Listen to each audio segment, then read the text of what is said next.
Элдик медиа баарына сөз беребиз.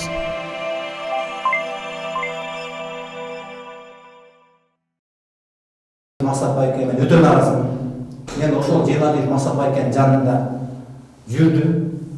Эртегинде баарыбызды талаап таштап, 9 элип 9 журтун экиге бөлүп, анан өзү бул жака качып баса берди.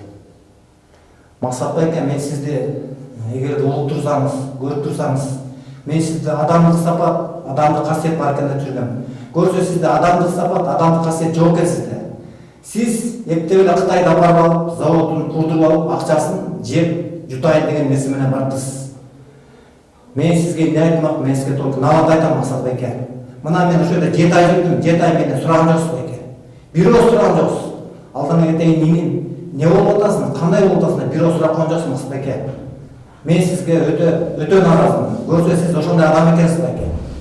Көрсө сиз Кытай инвесторлорун алып келип алып, ошолор менен иш кылып, баланча жерде менин алтыным бар, баланча жерде менин жерим бар деп ошол менен иш кылган адам экенсиз. Сиз өтө начар адам экенсиз. Мен сиздин бетиңизге айтып турмун, телевизордо көрүп турсаңыз, мен сизге ачык айтам. 9 экиге бөлдүңүз, Мақсат Байке. Мына канчалаган жаш балаларды, канчалаган ата энелерди сыздаттыңыз. Мына мен 7 ай жүрдүм.